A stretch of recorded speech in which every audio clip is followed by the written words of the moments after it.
কৰ্মীসকল যে মই আজি এই নিৰ্বাচনী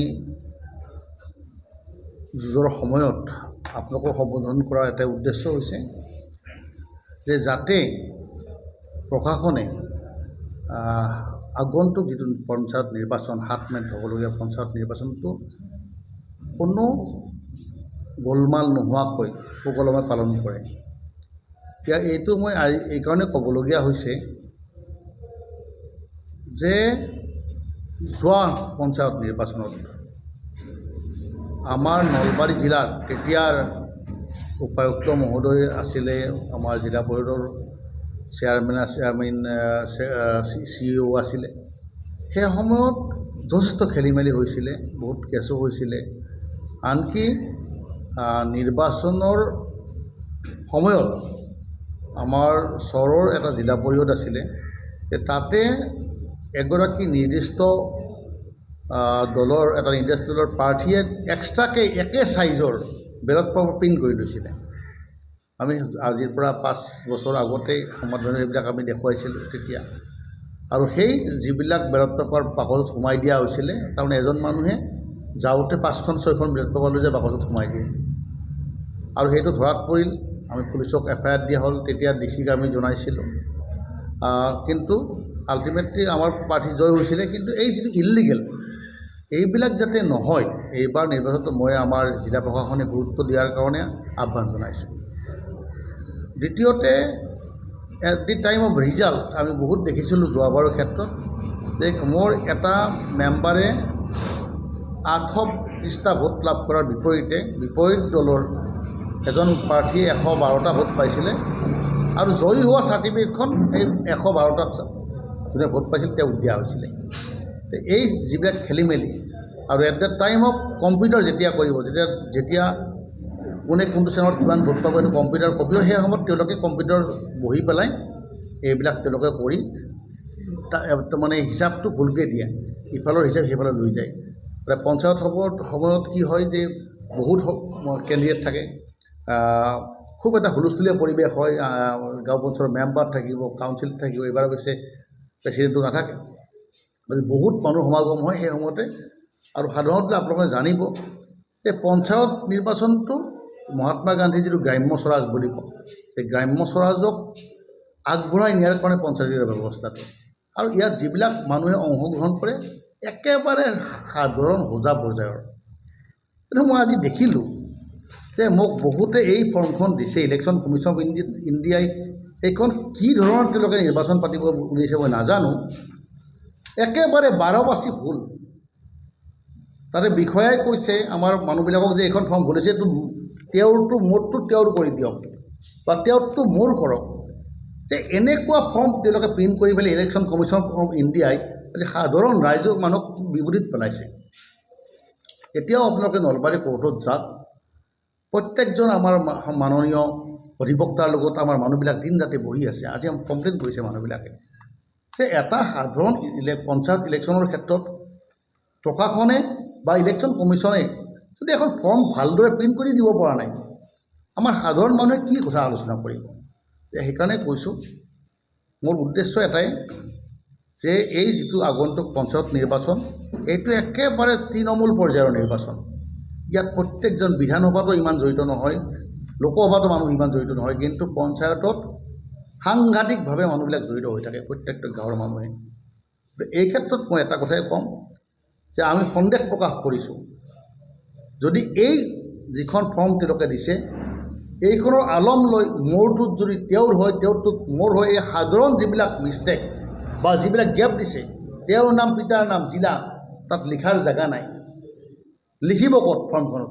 এটাতো টাইপ স্পেচ লাগিব, স্পেচো নাই। মই ফৰ্মখন দেখাই দিছোঁ।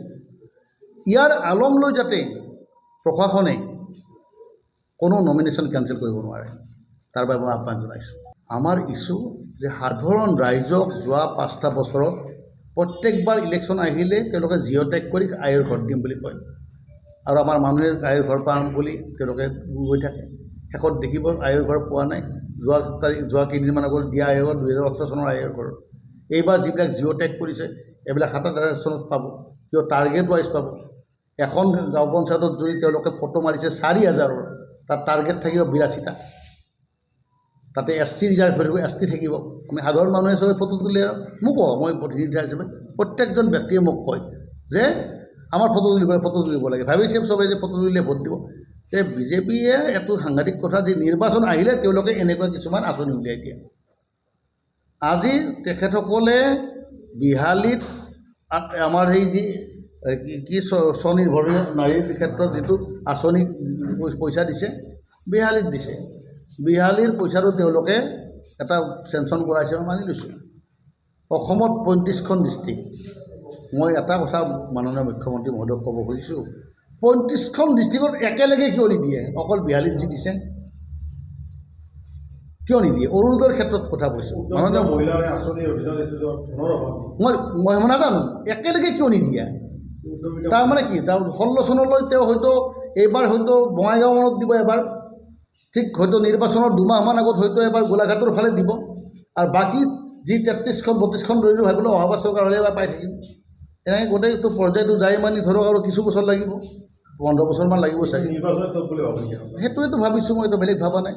বিহালীত মাননীয় মুখ্যমন্ত্ৰী মহোদয় নিৰ্বাচন জিকাৰ কাৰণে ঘোষণা কৰি আহিছিলে। মই নিজে ভাষণ শুনিছোঁ তেওঁ দূৰৰ পৰা, তেওঁ দিছে এতিয়া, কিন্তু বাকীবিলাকত তাৰপৰা পাবনে নাই? একেলগে দিব পাৰিবনে নাই? তাৰোপৰি যে আমাৰ যি অৰুণোদয় আঁচনিৰ ক্ষেত্ৰত কথা কৈছোঁ, যে অৰুণোদয় আঁচনিৰ ক্ষেত্ৰত যে মাননীয় মুখ্যমন্ত্ৰী মহোদয় নিজে কৈছিলে যে পাৰ ৰেচন কাৰ্ড 1 অৰুণোদয়। ঠিক আছে, খুব ভাল কথা।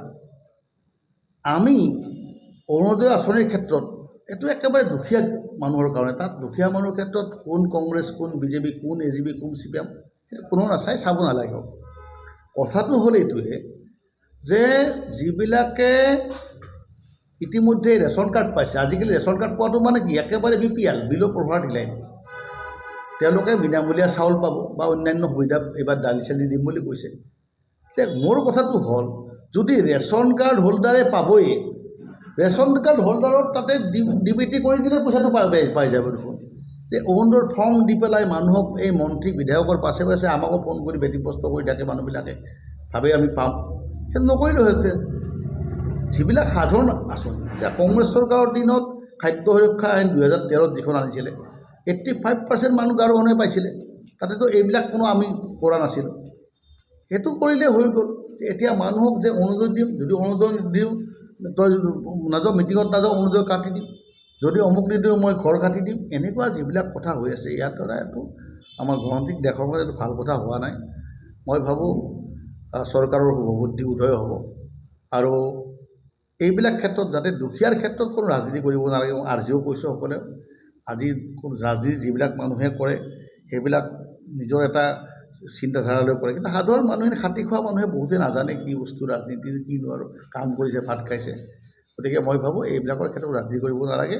আৰু মোৰ উদ্দেশ্য এটা বাৰে বাৰে কৈছোঁ যে পঞ্চায়ত নিৰ্বাচন পাতিছে, আমি ভাল পাইছোঁ। সেইটো গ্ৰাছৰুটৰ মই কৈছোঁ যে গোটেই গ্ৰাম্য স্বৰাজৰ মহাত্মা গান্ধীৰ আদৰ্শটো ইয়াত জড়িত হৈ আছে। মই ভাবোঁ প্ৰশাসনে নিয়াৰিকৈ, কোনো যাতে ইয়াত গোলমাল নহয়, কোনো যাতে দিগদাৰী নহয়, আৰু যাতে প্ৰত্যেকজন প্ৰাৰ্থীয়ে যাতে ন্যায় পায় তাৰ বাবে মই আহ্বান জনাই মই জিলা প্ৰশাসনক অনুৰোধ জনাইছোঁ যে আপোনালোকে সুকলমে নিৰ্বাচন ব্যৱস্থা যিবিলাক আছে, ইলেকশ্যন কমিশ্যনৰ দায়িত্ব আছিল, তেওঁলোকে ভুল কৰিছে।